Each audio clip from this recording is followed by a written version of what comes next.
Hola, ¿qué tal? Buenas tardes. Bueno, mi nombre es Andrea Iotti, yo soy licenciada y profesora en comunicación. Soy docente e investigadora de la Facultad de Periodismo y Comunicación Social de la Universidad Nacional de La Plata. Y en este caso, Luciana, que está a cargo de este espacio del doctorado en Comunicación y Género, me invitó a conversar con ustedes acerca de algunas cuestiones que venimos trabajando hace unos 20 años en el equipo de cátedra al que pertenezco y al que pertenecen también otras compañeras como Daniela Bruno, María Flor Gianfrini y Flavia De Monte, en el equipo en el que venimos trabajando desde hace mucho tiempo con cuestiones vinculadas con la planificación desde procesos comunicacionales o la planificación de procesos comunicacionales, particularmente desde enfoques de género y derechos humanos. Lo que voy a hacer ahora es compartirles una presentación con algunas cuestiones que me parecí interesante comentar con ustedes. Para que me conozcan un poquito más, además de trabajar en estos términos más bien generales vinculados con la planificación de política pública, en mi caso específico me dedico y me especializo en el diseño, en la evaluación, el monitoreo de políticas educativas. ¿Sí? Pero voy a arrancar con una presentación que les voy a compartir y me voy a poner los anteojos porque no veo. Sí. Ahí estamos. Bueno, decía entonces que la idea de esta presentación es poder referirme a algunas reflexiones que venimos trabajando desde hace mucho tiempo en el equipo, vinculadas con la planificación comunicacional de políticas públicas desde un enfoque fundamentalmente de género.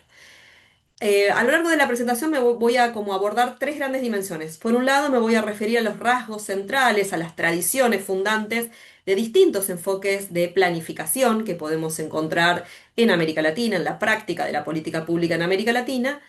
Por otro lado, me voy a referir a la transversalización de los enfoques de géneros, derechos humanos e interculturalidad en el diseño y en la planificación de políticas. Y por último, me voy a referir a qué aportes pensamos o consideramos desde esta perspectiva que puede realizar la comunicación al diseño de políticas públicas con enfoque de género. ¿Comenzamos? Bueno, una primera cuestión a decir se vincula con, bueno, qué es la planificación, ¿no? ¿Cómo podríamos definir a la planificación? Me gusta en comenzar a definirla como una herramienta, como una práctica que supone determinadas definiciones conceptuales y metodológicas, pero que fundamentalmente tiene que ver con una cuestión práctica que tiene por finalidad promover transformaciones a favor de los sectores populares. Uno podría pensar distintos modos de concebirla, pero yo considero o me interesa considerar la planificación una herramienta que tiene esta función, tiene la función de generar procesos de transformación social. Voy a tomar en este sentido una definición que da Carlos Matus, que es uno de los principales referentes latinoamericanos de la planificación estratégico-situacional, que dice que la planificar es el intento del hombre, yo agregaría de las mujeres, de las disidencias, pero bueno, el texto está pensado desde un lenguaje no inclusivo. Planificar es el intento del hombre de crear su futuro y no ser arrastrado por los hechos. Es decir, es la posibilidad de pensar antes de hacer y pensar estratégicamente cuál es el mejor camino para generar procesos de transformación.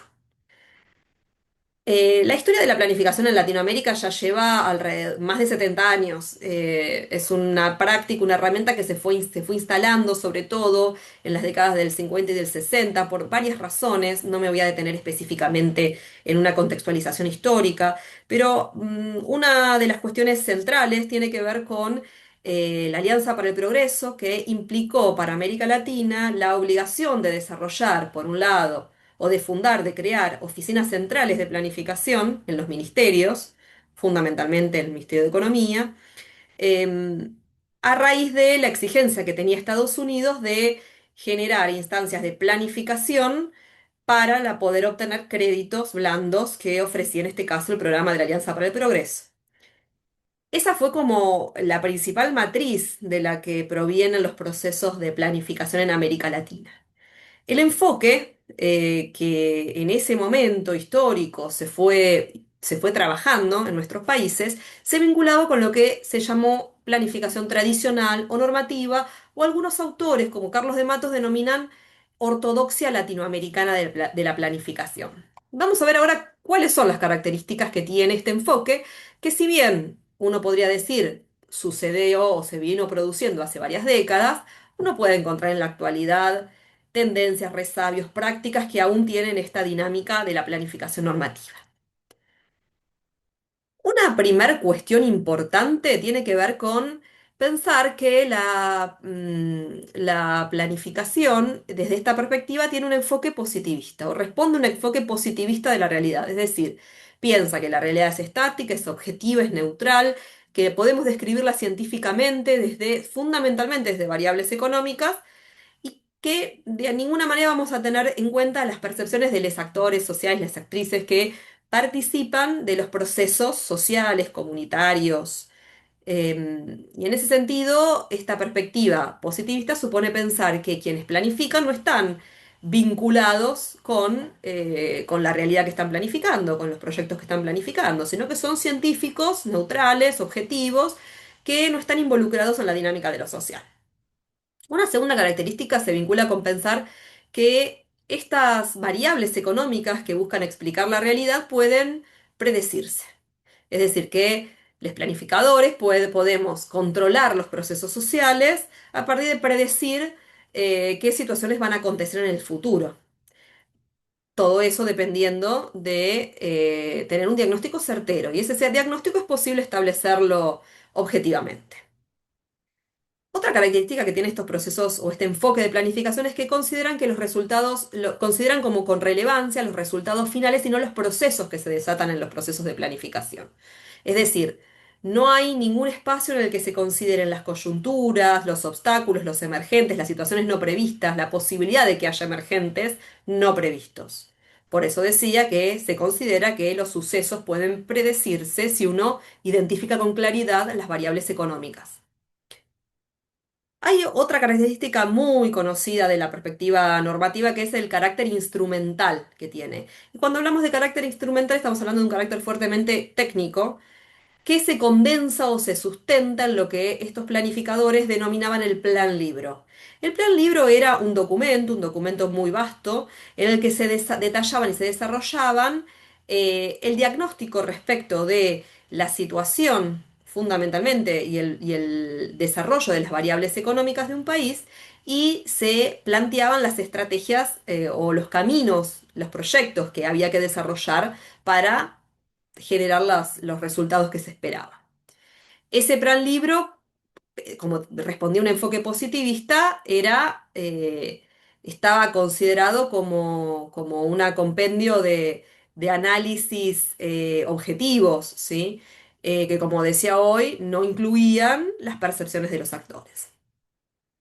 Otra característica de la planificación normativa es que había una clara diferencia entre diseño y ejecución, es decir, había determinados grupos sociales que se ocupaban, determinados actores técnicos que se ocupaban del diseño, es decir, técnicas, técnicos, planificadores y planificadoras que se ocupaban del diseño de los proyectos y otros grupos que encargaban de su ejecución. Esos grupos estaban completamente separados, no había una relación entre lo que se pensaba y lo que luego se ejecutaba. Y por último, hay una mirada o tiene una mirada de la comunicación, uno podría identificar ahí una mirada de la comunicación como información y vinculado con un modelo matemático, ¿sí? Donde se espera que ante un estímulo haya una respuesta o se produzcan efectos a partir de las iniciativas que uno vaya generando. No hay una pregunta acerca de la construcción de sentidos de los receptores, les receptores o les destinatarios de esa política o ese diseño de ese plan.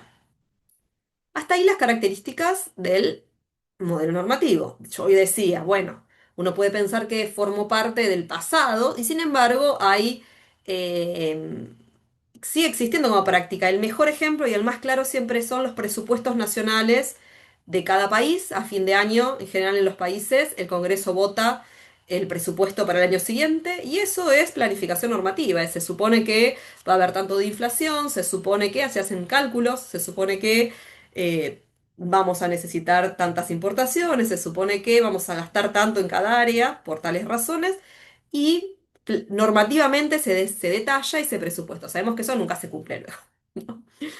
Que esa es una de las principales críticas que sucedía a este plan libro, que es que en general eso luego no se cumplía. Luego tenemos la planificación estratégica situacional. La planificación estratégica situacional es una propuesta de Carlos Matus, como decía hoy, que es un ingeniero chileno que trabajó para el gobierno de Salvador Allende y luego en otros gobiernos como asesor y consultor, y se dedicó a pensar, desde una fuerte crítica al enfoque normativo, a pensar una propuesta distinta para la planificación en América Latina. El enfoque estratégico situacional, o PES, planificación estratégica situacional, como se lo suele conocer, parte de entender que la realidad social, la realidad en la que estamos inmersos, es dinámica, es incierta, es heterogénea, entonces no es predecible, no es fácilmente predecible. Uno puede anticiparse, pero no puede anticiparse, puede intentar anticipar ciertas situaciones, pero no puede predecir exactamente lo que va a suceder. También, y este es un elemento muy importante que tiene que ver con lo que voy a decir luego, la planificación se inscribe en el marco de la lucha por el poder. Es decir, Matus tenía una cita, una frase que decía que bastante habitual, que es planifica quien gobierna, ¿sí? Él decía, bueno, la planificación se puede llevar a cabo, o se lleva a cabo desde quien tiene la conducción del Estado, ¿sí? La planificación de política pública, pero además es una herramienta a través de la cual se da la lucha por el poder, porque los distintos sectores van a pugnar por desarrollar, diseñar las políticas públicas que deseen, que quieran. Entonces, la planificación es una herramienta en el marco de esa lucha. Y en relación con eso también él parte de un concepto, propone un concepto para la planificación, que es el concepto de análisis situacional. Frente a la planificación normativa que hablaba de hacer diagnósticos, diagnósticos entendidos como decíamos hoy, de forma objetiva, positivista, como descripción de variables que pueden predecirse, cuyo comportamiento puede predecirse, me refiero, él propone no hablar de diagnóstico, sino de hablar de análisis situacional. Y básicamente el análisis situacional lo que propone es que es importante leer a los actores, las actrices, digamos, en situación. Es decir, él dice, la realidad no es algo objetivo, sino que cada actor social la construye y la percibe de distintos modos. La comunicación desde esta perspectiva está entendida como construcción de sentido, ¿no? Porque cada actor produce sentido sobre determinada realidad, construye la realidad de determinada manera. El análisis situacional tiene que ver con el análisis de cómo cada actor construye esa realidad y por eso considera sus percepciones, sus nociones previas, sus posicionamientos, sus prácticas, es decir, quiénes hace un análisis de quiénes pueden ser aliados para esta propuesta, quiénes no, quiénes pueden ser obstáculos para mis objetivos. El análisis situacional tiene que ver con un análisis del poder, con un análisis de la política y con un análisis de la construcción de sentido en relación con cada tema que vayamos a trabajar. Por ejemplo, eh, cuando pensamos en desarrollar una política en temas de salud, por ejemplo, una campaña de vacunación, es muy importante pensar eh, qué piensa la gente sobre los distintos actores sociales, los distintos grupos sociales, ¿no? ¿Qué piensan sobre la vacunación, sobre algunas vacunas en particular? ¿Qué prácticas tienen en relación con eso? ¿Cómo se posicionan distintos sectores que son claves, cómo se posicionan los médicos, las enfermeras, las agrupaciones gremiales, las academias, ¿sí? Porque esa lectura es la que nos permite tener un conocimiento de cómo la realidad se va construyendo en relación con esa temática y en ese sentido pensar cuáles son las mejores estrategias para abordar esa realidad y para llevar adelante mis planes. Hay una crítica que la PES le hace muy fuertemente a la planificación normativa y que Carlos Matus toma a partir en uno de sus libros, describe una anécdota que toma para explicar esto. Él dice que en uno de los mundiales de fútbol, creo que fue el del año 58, en un partido entre Brasil y la Unión Soviética, el director técnico de Brasil reúne al equipo y les explica, digamos, les dice cuál es su plan para llevar su estrategia para llevar adelante el desarrollo del juego. Y en la explicación de la estrategia dicen, bueno, nosotros vamos a hacer esto, los rusos van a hacer esto, y nosotros entonces vamos a hacer esto, y entonces la Unión Soviética va a hacer esto otro, y nosotros vamos a ir por acá, y ellos van a ir para allá, y desarrolla todo su plan de cómo encarar la situación de las jugadas. Cuando termina esa explicación, que él consideraba brillante, Matus relata que uno de los jugadores estrella de ese momento, que era Garrincha, que es un jugador de fútbol muy conocido, levanta la mano, dice, ¿alguna pregunta? Dice el director técnico, lo único que levanta la mano es él y dice, disculpe, ¿esto usted ya lo arregló con los rusos? Ahí ese es el inicio de una anécdota que los planificadores y las planificadoras, les planificadores latinoamericanos, usamos mucho un chiste que es, que es, ¿y los rusos no juegan? Cuando alguien viene con estas ideas ya cerradas y ya definitivas respecto de cómo la realidad se va a mover, usamos esta expresión, decimos, ¿y los rusos no juegan? Porque en realidad, en esta perspectiva, esto que el director técnico les planteaba, nunca aparecía la posibilidad de que los rusos no hicieran lo que él había pensado, lo que él tenía previsto. Si los rusos hacían otra cosa, todo su plan se caía. Entonces, el análisis situacional es justamente lo que nos posibilita o nos permite anticipar cómo se posiciona cada sector social, cada actor social en relación con el proyecto que yo tengo y en relación con la temática que voy a abordar. En ese sentido, también hay que considerar que los actores tienen diferente grado de poder y legitimidad para instalar sus posicionamientos y sus perspectivas. Entonces, no todos los sectores, no todos los grupos, no todos los actores, los actores tienen la misma capacidad de instalar, ¿no? De instalación de sus proyectos, de sus posicionamientos. Y esa lectura también forma parte del análisis situacional. Otro rasgo de la planificación estratégica es que los planificadores están dentro de la realidad, ¿no? No son técnicos, técnicas, científicos, científicas, científicas que están por fuera de la realidad y objetivamente señalan lo que va a suceder. Están inmersos en la realidad. Su capacidad de incidencia depende de la construcción de viabilidad para la acción. Es decir, es importante y la planificación estratégica situacional es la primera que instala este tema, que es cómo construyo la viabilidad de los planes, algo que la planificación normativa nunca se preguntó. ¿Cómo hago para que esto que yo estoy llevando adelante sea viable? Y por último está la idea de que los planes, las planificaciones tienen que ser flexibles, no pueden ser rígidas como la planificación normativa, no como un plan libro. Tienen que ser flexibles, tienen que adaptarse, tienen que considerar emergentes, las coyunturas. Vamos ahora a la planificación estratégica participativa, que no es en sí misma un enfoque, sino que es una derivación, un matiz que tiene la planificación estratégica situacional, pero que desde la década del 80, sobre todo a partir de la década del 80, fue muy trabajada en América Latina y lo sigue siendo. Esta variante de la planificación estratégica le pone un énfasis particular a la idea de participación. Porque para Matus, la participación de los actores sociales en los procesos de planificación tenía un sentido fundamental como construcción de la viabilidad del plan. ¿Sí? Es decir, era un instrumento, ¿cómo hago que yo un plan cómo hago para que un plan sea sea viable, perdón? Bueno, haciendo participar a distintos grupos de ese diseño, de esa implementación. Así construyo esa viabilidad. Para quienes trabajan los enfoques de planificación estratégica participativa, la participación no es solamente un instrumento para la construcción de la viabilidad, sino que es fundamentalmente un derecho de los actores sociales participar. ¿Sí? Desde esa perspectiva entienden que la diversidad, la realidad social es diversa, ¿no? Y trabajan, sobre todo, apuntan a identificar las similitudes, los consensos, es decir, no solamente las diferencias y las oposiciones, sino fundamentalmente qué tenemos en común, a qué consensos podemos llegar, cómo favorecemos la construcción colectiva. En ese sentido, lo que se prioriza son estrategias de concertación y de cooperación entre los actores. Lo más relevante en este caso no es tanto los resultados finales, sino el proceso que se lleva a cabo en la comunidad, el proceso de empoderamiento, de fortalecimiento de de la comunidad que participa.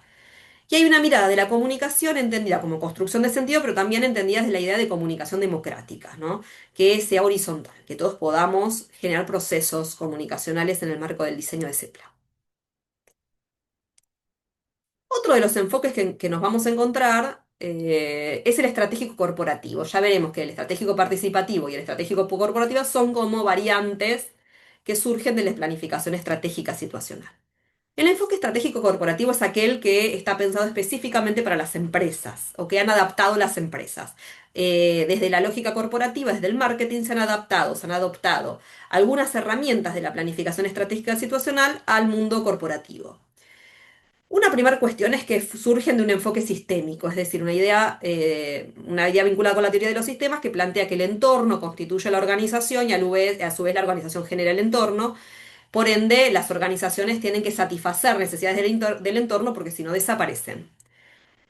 Por otro lado, se plantea un análisis estratégico del mercado y de los públicos, pero se lo hace con herramientas del marketing, ¿no? Como el análisis, la matriz FODA, por ejemplo, por citar una. Una cuestión ahí que es igual es muy importante y una crítica que se le hace a este enfoque cuando se trabaja en el diseño de, o en la planificación de políticas públicas específicamente, es que la planificación en el ámbito público tiene objetivos muy distintos a la planificación en el ámbito privado o corporativo o al mercado, digamos. Los objetivos son totalmente diferentes. El mercado o el ámbito corporativo busca la maximización de la ganancia, la competitividad en el mercado, la instalación de productos. En cambio, desde la política pública tenemos otros objetivos: la democratización social, la construcción de la justicia social, la transformación sociocomunitaria, la generación de mayores situaciones de igualdad social, de equidad. Estos objetivos, la satisfacción, digamos, de los derechos, garantizar los derechos humanos de las personas, estos diferentes objetivos hacen que no cualquier estrategia sea común. El análisis FODA, por ejemplo, que se utilizó muchísimo en América Latina en una época, sobre todo en la década del 90, se utilizó muchísimo estas matrices para el diseño de políticas públicas. Y tienen un problema para mí central, que es el análisis FODA, ustedes sabrán, es esta matriz donde se identifican en el entorno fortalezas, oportunidades, debilidades y amenazas.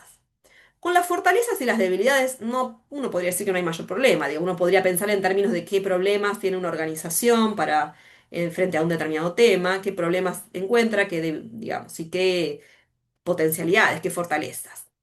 El problema viene con las amenazas y las oportunidades, porque desde una perspectiva de política pública, pueden identificarse como amenaza, digamos, es un enfoque que favorece la competencia o que entiende que la organización compite con otras. Entonces, pensar que en el marco de una política pública, en el entorno, en el contexto en que se sitúa una organización, puede haber amenazas, en realidad puede ser una mirada que vaya absolutamente en contra del objetivo de esa política. Pensemos en un ejemplo, una escuela, ¿no? Mi tema que es la política educativa.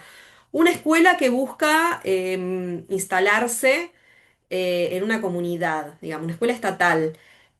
Pensar ese entorno como amenaza, uno podría hacer una lectura de que determinados sectores de la población que asisten a esa escuela, sectores con mayores grados de desigualdad o de pobreza o falta de inclusión, son una amenaza para la escuela, porque la escuela está buscando otro tipo de matrícula.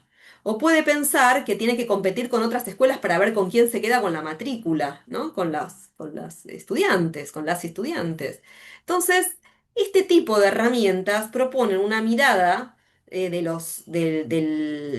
posicionamiento de las organizaciones que no se condice con los objetivos de las políticas públicas, que de hecho están, la idea de competencia, de maximización de la ganancia, no son ideas que puedan ser adoptables desde la política pública. Por último, vamos a la planificación prospectiva, y acá voy a ser muy breve porque es un enfoque que no tiene tantas experiencias prácticas. Es un enfoque que se ha ido desarrollando desde la década del 70 aproximadamente en América Latina, y también sobre todo viene de algunos enfoques europeos, franceses, sobre todo, de algunos pensadores franceses o filósofos franceses que han intentado o han construido una perspectiva que digamos, característica central es que no piensa primero en el análisis de la situación presente para pensar estratégicamente el futuro, sino que piensan al revés. Parten de la construcción del futuro como punto de partida para luego construir el presente. Y eso lo hacen metodológicamente a través de la construcción de lo que llaman imágenes del futuro deseado. Es decir, primero hay un proceso en el que las personas que participan de estos procesos construyen qué imagen tienen del futuro al que desean llegar, que desean construir, luego identifican las brechas, las distancias entre ese futuro deseado y la realidad presente, para luego buscar estrategias que apunten a esas brechas. Es un enfoque que no ha tenido prácticamente aplicaciones prácticas en América Latina. Bien, vayamos ahora a la segunda dimensión que planteaba hoy al inicio, que tiene que ver con la transversalización de las perspectivas de géneros, derechos humanos e interculturalidad, ¿no? En el diseño e implementación de las políticas públicas. Bueno, una primera cuestión que me interesa plantear en este sentido es que los marcos normativos, las regulaciones, las leyes son indispensables para para la implementación de políticas y el diseño de políticas públicas desde enfoques de géneros, derechos humanos e interculturalidad. Pero no alcanzan, no son suficientes, digamos. Que existan las leyes no significa que lo que las leyes dicen suceda. Eso no hace falta abundar en esto porque tenemos numerosos ejemplos, ¿no? Desde el Estado, entonces, lo que necesitamos es crear condiciones para que los derechos se puedan ejercer efectivamente y para garantizar, entonces, que los enfoques, estos enfoques de géneros, derechos humanos, interculturales, no solamente se conozcan, sino que se traduzcan en prácticas concretas, ¿sí? Entonces, traducirlos en prácticas concretas no alcanzan los marcos normativos.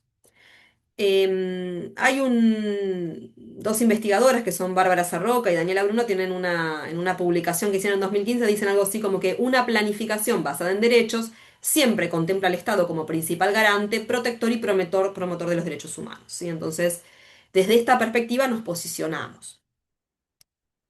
Ahora bien, ¿qué implicaría planificar y gestionar en clave de derechos, ¿no?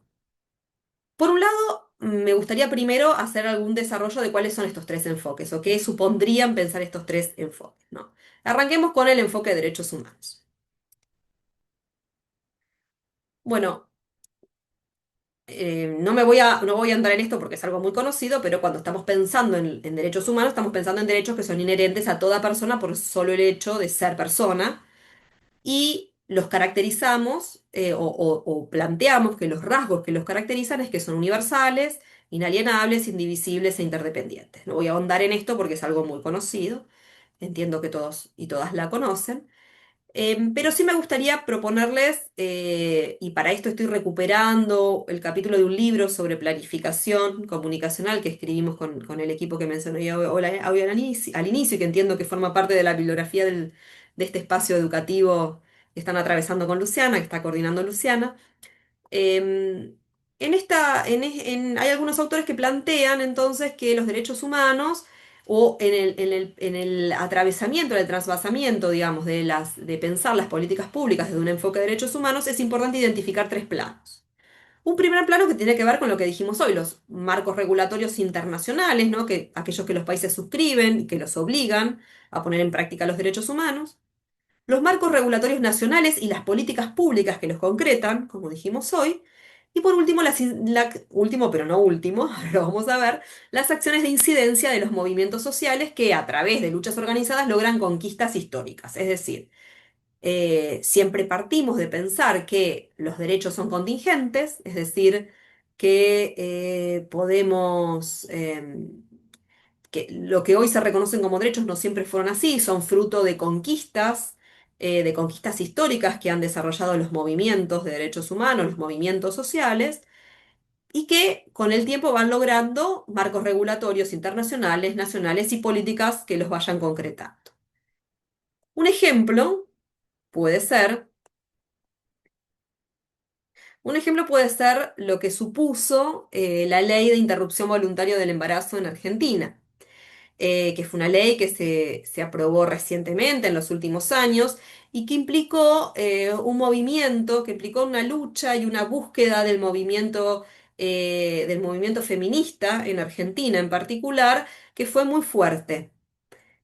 Para lograr tener esta práctica de la IVE, de la interrupción voluntaria del embarazo, primero uno puede plantear o puede mirarlo desde un plano que es el marco internacional del derecho y ahí podemos plantear la Convención sobre la Eliminación de todas las formas de discriminación contra la mujer, la CEDAW, que es un marco regulatorio de las Naciones Unidas de 1979, que ustedes muy bien conocen, seguramente, que nos puede dar un marco internacional para pensar el derecho al aborto.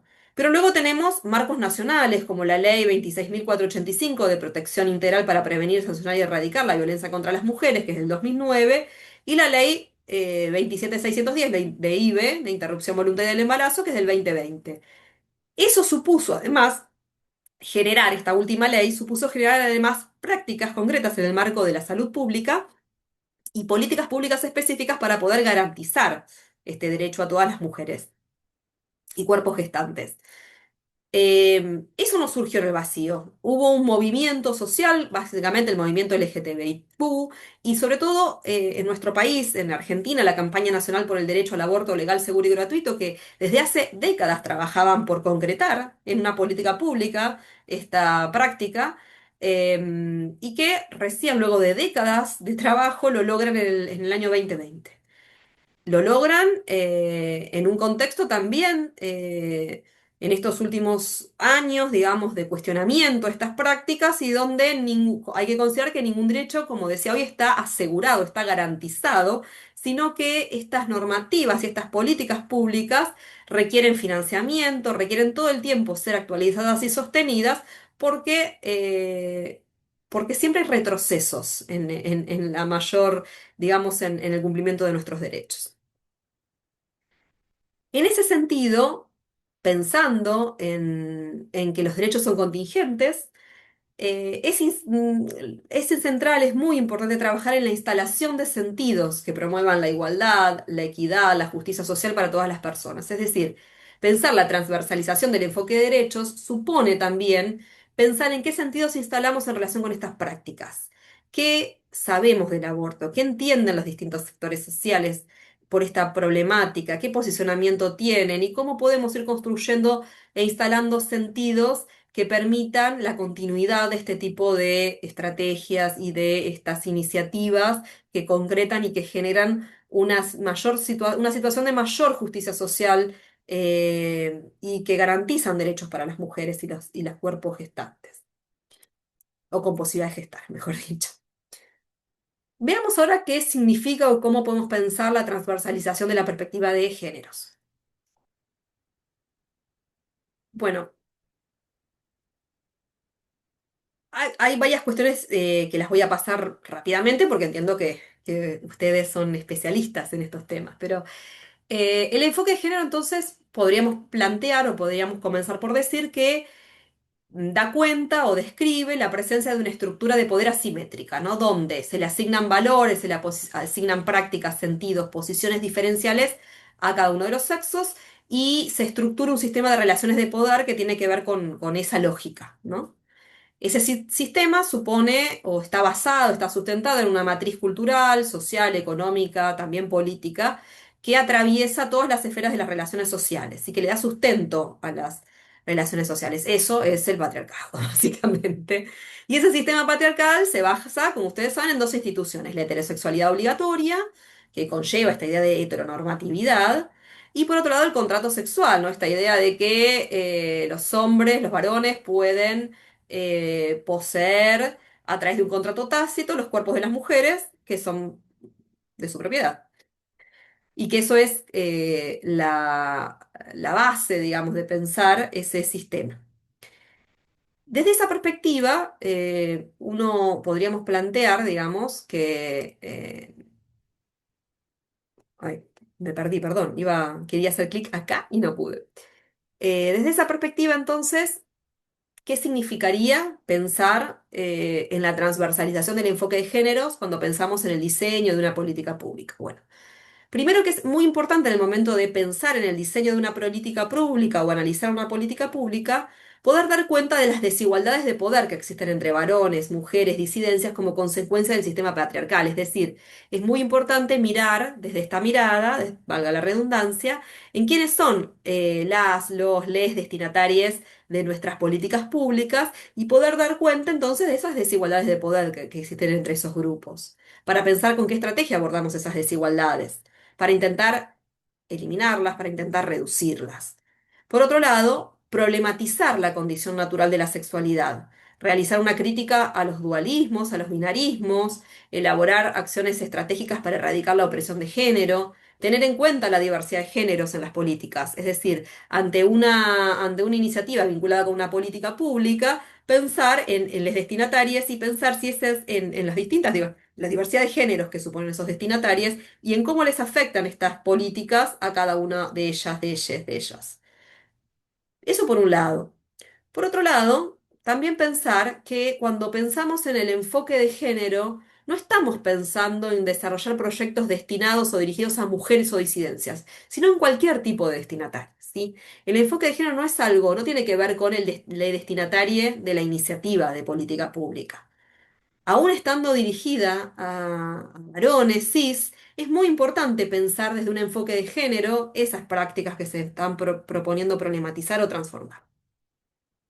Por último, cierro esta última idea con una cita creo que del capítulo que del libro que escribimos y que Luciana les propuso leer, que dice algo así como una planificación que no considera los distintos intereses y necesidades de las personas según su identidad de género, no solo acentúa las desigualdades, sino que también puede volver ineficaz la intervención al no interpelar a los destinatarios del mismo.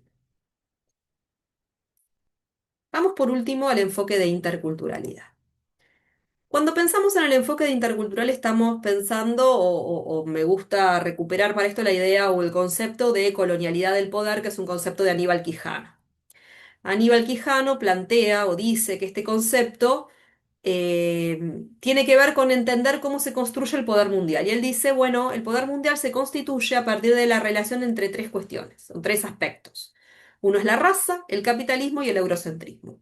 La raza entendida como aquella clasificación que se hace de la población mundial en función de diferencias que se consideran que son diferencias biológicas, ¿sí? Y no socioculturales. Es decir, la raza entiende que la población mundial se diversifica o se puede clasificar en grupos según sus diferencias biológicas. Por otro lado, el segundo elemento de esta relación es el capitalismo, ¿no? Donde el control del trabajo está asociado a la raza. No todas las razas acceden, etnias podríamos decir nosotras y nosotres, no todas las etnias acceden a los mismos tipos de trabajo y hay trabajos que están sectorizados según o asociados a determinadas etnias o razas. No voy a profundizar en la discusión sobre el concepto de raza en este momento, lo utilizo porque es el concepto que utiliza Aníbal o que recupera Aníbal Quijano, aunque podríamos tener varias críticas respecto de él. Y por último, la tercera dimensión tiene que ver con el eurocentrismo, es decir, esta idea de pensar que la historia del mundo es una historia lineal, una historia unidireccional que conduce hacia el progreso y que ese progreso es la imagen de la Europa civilizada. Es decir, desde una racionalidad eurocéntrica, desde un modo de pensar típico europeo, se piensa que los países latinoamericanos, en este caso, son países subdesarrollados que en algún momento van a llegar a desarrollarse cuando sean como Europa, cuando copien ese modelo lineal de evolución y desarrollo que tuvo Europa. Esto supone también la construcción de binarismos que están basados en lo racial o en definiciones raciales. Ahora bien, decíamos entonces, el poder mundial se construye, el poder entre los países, pero también entre sectores sociales dentro de un mismo país, se construye a partir de la articulación entre raza, capitalismo y eurocentrismo. En este sentido, quisiera recuperar una cita, ¿no? Que propone Néstor García Canclini, ¿no? El antropólogo argentino radicado en México ya hace muchos años, que dice ahí por el 2007, dice, y la interculturalidad remite a la confrontación y el entrelazamiento, a lo que sucede cuando los grupos entran en relaciones e intercambios. Ambos términos implican dos modos de producción de lo social. Se está refiriendo al concepto de interculturalidad y de multiculturalismo, ¿no? Por eso dice ambos términos implican dos modos de producción de lo social. Multiculturalidad supone la aceptación de lo heterogéneo. Interculturalidad implica que los diferentes son los que son en relaciones de negociación, conflicto y préstamos recíprocos, ¿sí?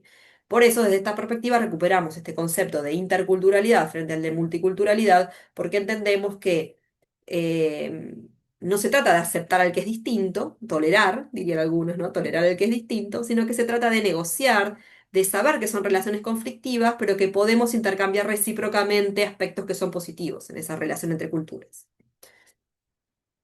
Bueno, ¿cómo atraviesa o cómo puede atravesar el enfoque de interculturalidad en la planificación de políticas públicas? Bueno, algunos principios a implementar, a desarrollar, tienen que ver, por ejemplo, con desocultar, desinvisibilizar el carácter hegemónico de algunas culturas sobre otras. Hacer visible ese carácter hegemónico de algunas culturas sobre otras. También abrir espacios de diálogo donde cada cultura pueda intervenir en los asuntos que les afecten, ¿no? Respetar y tener en cuenta las diversidades. Y por último, no asumir una posición relativista, no plantear que todo depende, todo es relativo porque es parte de la cultura, sino pensar que si hay violación de los derechos humanos, si no hay una garantía de los derechos humanos, eso no tiene que ver con una práctica cultural necesariamente, sino que hay un proceso de desigualdad que hay que reconstruir, que hay que deconstruir, mejor dicho. Bien. Hasta ahí la descripción un poco muy sintéticamente de estos tres enfoques. Ahora, ¿qué cuestiones tendríamos que tener en cuenta para planificar y gestionar proyectos en clave de derechos? Bueno, voy a mencionar algunas cuestiones. Por un lado, considerar los marcos jurídicos de protección de los derechos de las personas que son pertenecientes a minorías, pueblos originarios, a migrantes, mujeres, disidencias, niñeces, es decir, lo que se consideran minorías en la sociedad.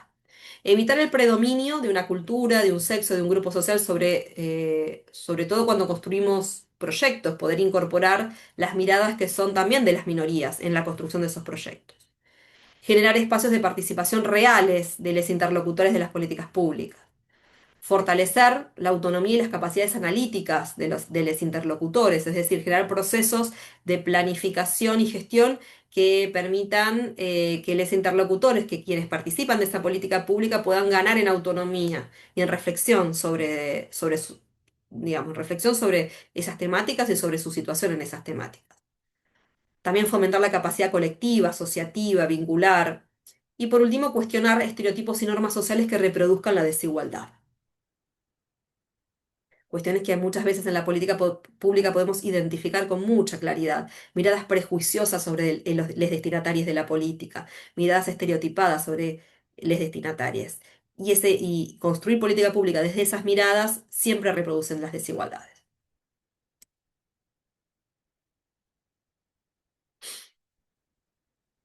Bueno, en relación con esto, me gustaría traerles traer acá a la discusión el aporte que pueda hacer el concepto de interseccionalidad. ¿Sí? Como ustedes sabrán, el concepto de interseccionalidad fue acuñado ahí hacia fines de la década del 80, en 1989, por una abogada, una activista afroestadounidense llamada Kimberly Crenshaw, perdón, no es mi inglés, no es lo mejor. Kimberly Crenshaw se interesó o acuñó, construyó este concepto y muchas veces aclaró que no lo pensó como una herramienta de análisis teórico general, sino que lo pensó como un concepto para poder explicar prácticamente y para poder hacer evidente, ahí la tenemos a Kimberly, la invisibilidad jurídica de las múltiples dimensiones de opresión que experimentaban, en este caso en particular, cuando ella acuña por primera vez el concepto, trabajadoras negras de la compañía estadounidense General Motors. Ustedes sabrán que ella piensa en este concepto a partir de una mujer afroamericana a la que defendió en una causa contra la General Motors, porque la General Motors no la emplea, ella solicita un empleo, no se lo dan, y esta mujer, que no recuerdo el nombre, presenta una demanda porque se considera doblemente discriminada. Ella dice, la General Motors contrata hombres y contrata mujeres pero no contrata, también contrata personas negras, pero no contrata mujeres negras.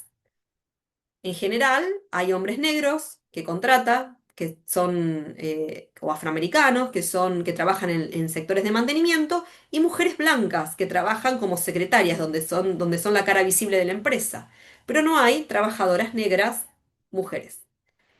Ella plantea entonces, o genera, construye este concepto para poder explicar cómo, en el caso de esta mujer, eh, se combinan, se entrecruzan distintas discriminaciones por distintas razones.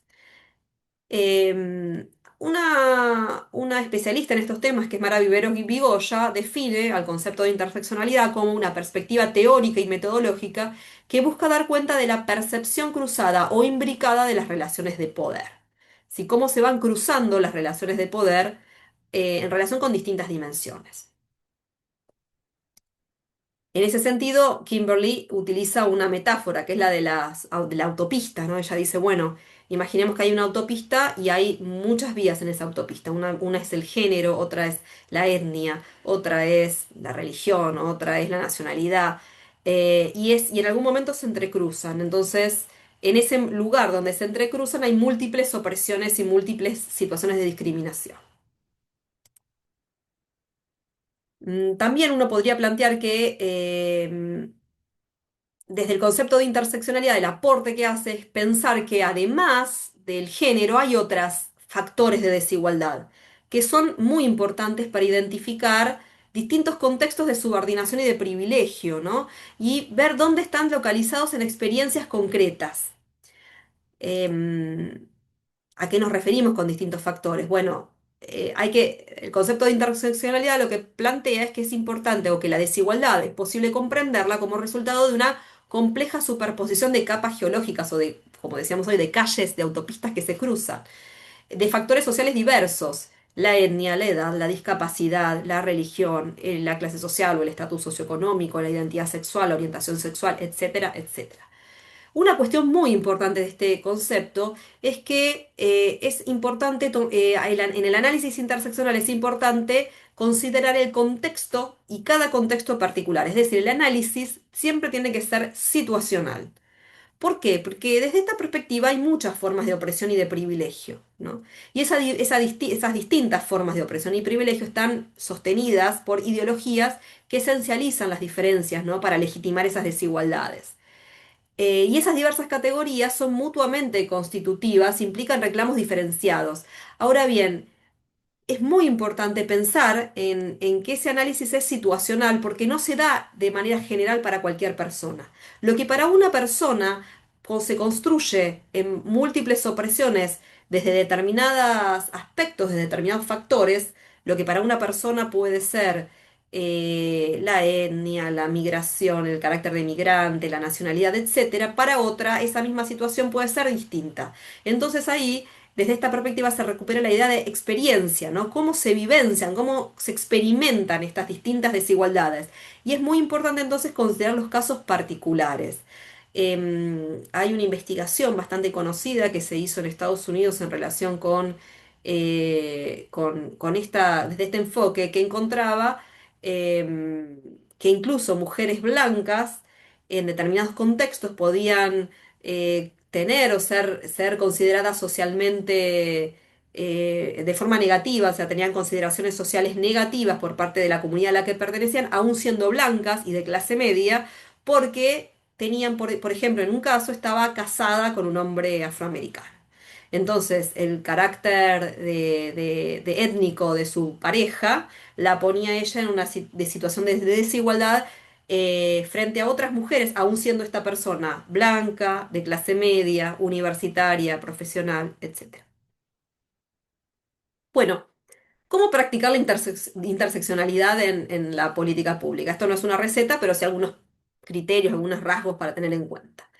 Primero, asumir una perspectiva situada, como decíamos hoy, ¿no? Cada caso es particular y es importante analizar cómo se construye la desigualdad en cada caso específico.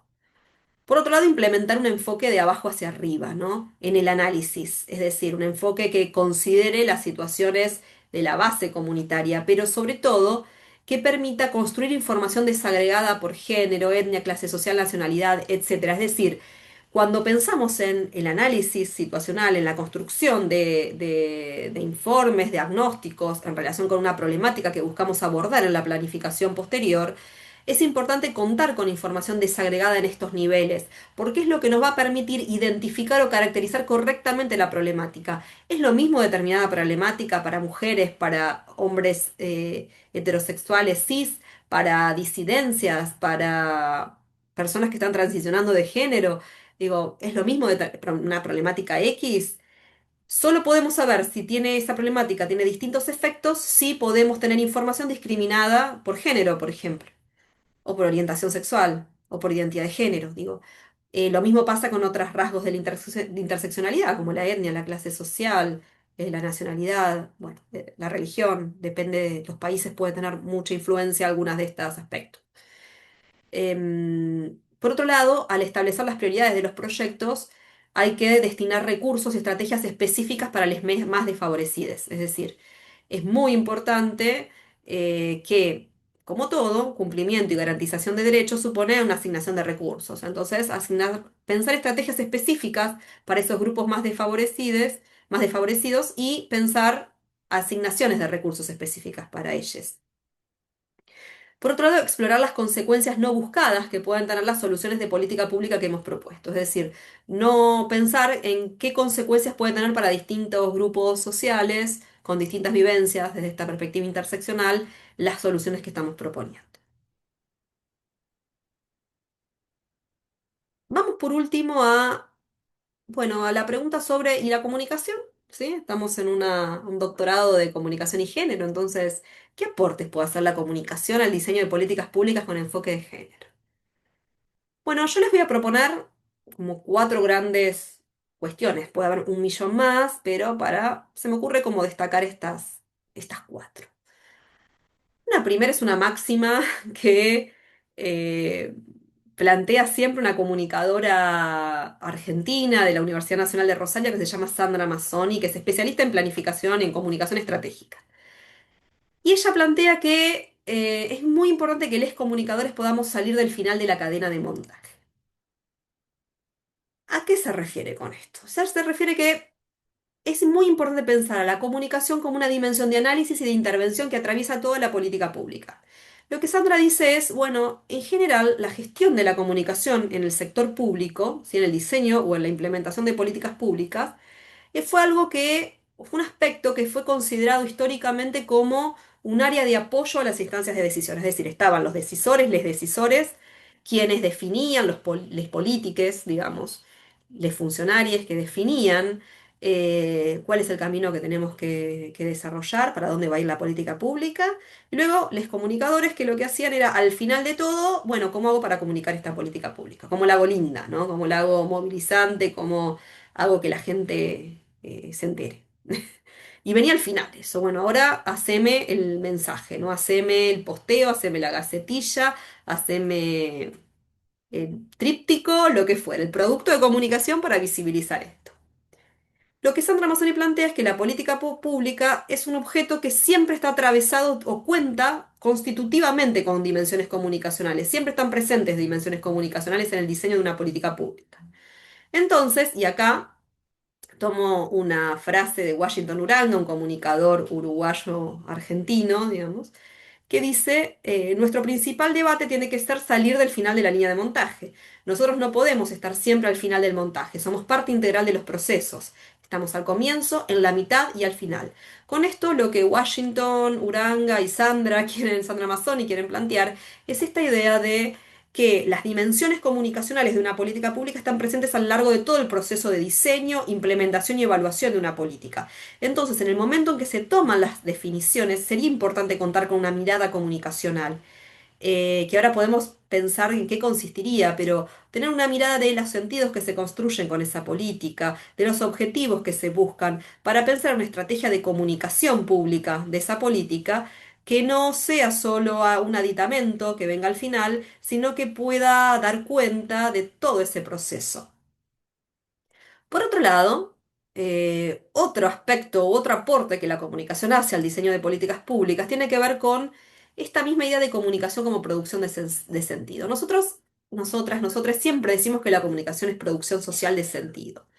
Desde esa perspectiva resulta central la consideración de los interlocutores. Es decir, si nosotros consideramos que las personas producen sentido social, producen sentido colectivamente, y hay sentidos que son hegemónicos y sentidos que son subalternos, si consideramos eso, entonces es imprescindible conocer los sentidos que producen los interlocutores de la política pública, cuáles son los sentidos hegemónicos, cuáles son los sentidos subalternos en relación con determinados temas o problemas de política pública que se buscan abordar.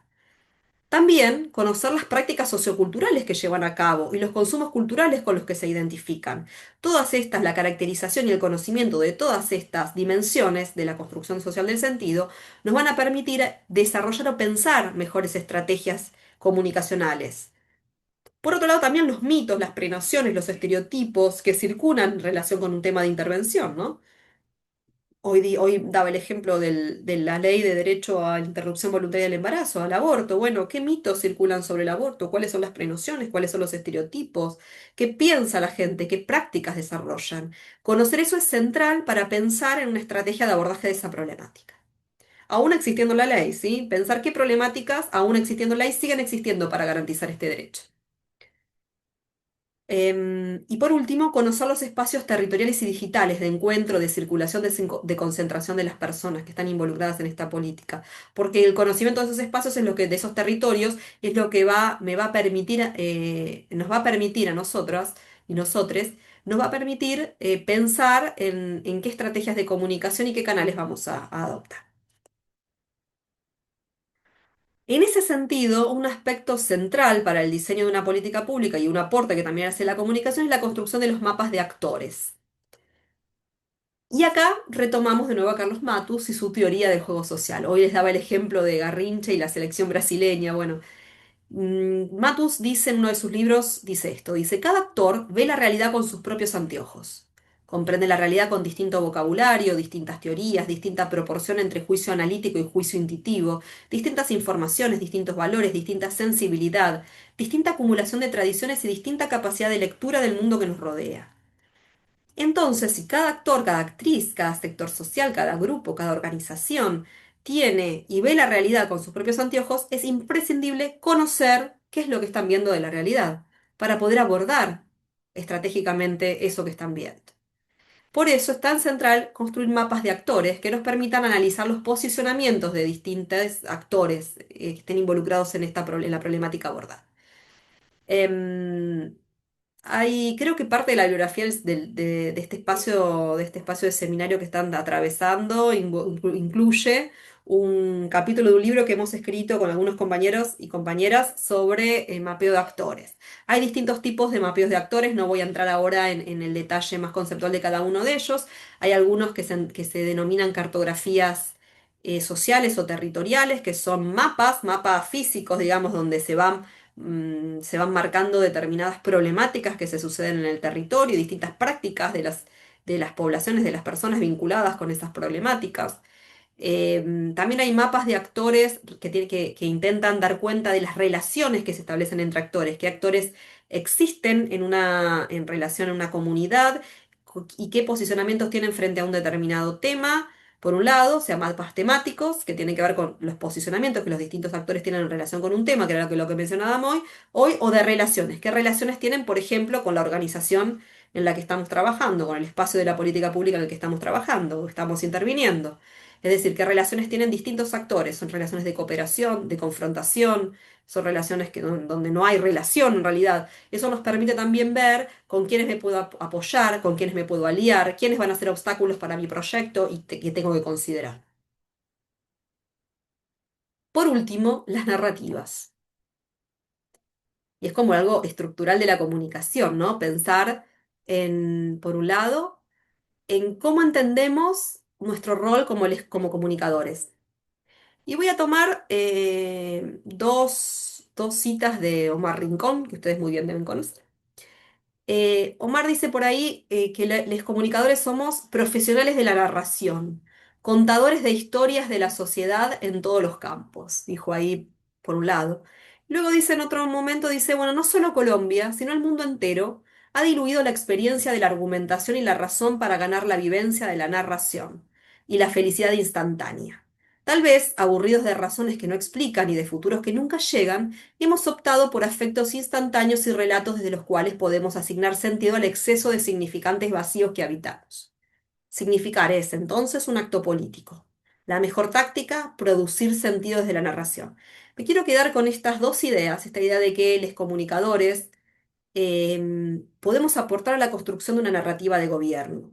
Cuando estamos pensando en la idea de narrativa de gobierno, estamos pensando que todo gobierno, toda iniciativa de política pública se construye a partir de un relato. A veces muy despectivamente, en los medios de comunicación masivos o en las redes sociales, se habla de el relato del gobierno, como si fuera una historia, un invento, ¿no? Este gobierno se inventó este relato sobre la realidad. Pero en realidad todo gobierno produce una narrativa que no es otra cosa que un relato. Y esa narrativa, que algunos especialistas, como en este caso voy a tomar una cita de Mario Riorda y de Omar Rincón, son, digamos, Mario Riorda es un especialista también en comunicación gubernamental, construyen la idea o proponen pensar esto desde la idea del mito de gobierno. Y ellos dicen que el mito de gobierno es la orientación estratégica que da sustento a la representación de un Estado. Ese mito de gobierno que se formaliza como relato o historia es una fuente permanente de argumentos que contiene y da sentido, moviliza, estimula la acción y justifica las realizaciones de un gobierno. Es decir, en todo diseño de política pública, y uno de los aportes de la comunicación es pensar cómo vamos a narrar esa política pública, qué relato vamos a construir sobre ese relato, sobre esa política pública y sobre esa problemática que buscamos abordar. Desde esta idea de mito de gobierno, digamos, y que tiene que ver con qué argumentos damos para esta política pública, qué sentidos queremos movilizar, qué queremos que la gente sepa, piense y se movilice en relación con estas acciones que estamos proponiendo. Por eso me quedo con esta idea de que los comunicadores somos profesionales de la narración, que contamos historias y que además el mejor acto político que tenemos en este proceso es construir significados, instalar significados, significados que produzcan miradas más democráticas sobre determinados temas y sobre determinadas acciones. En ese sentido, hay un autor que se llama Bustelo, ya ahí por la década del 90, cuando desarrolla como su perspectiva acerca de la planificación, él dice que la planificación, y yo le agrego de políticas públicas, aunque él habla de la planificación en general, se puede entender como una narrativa argumentativa de construcción de un mundo compartido.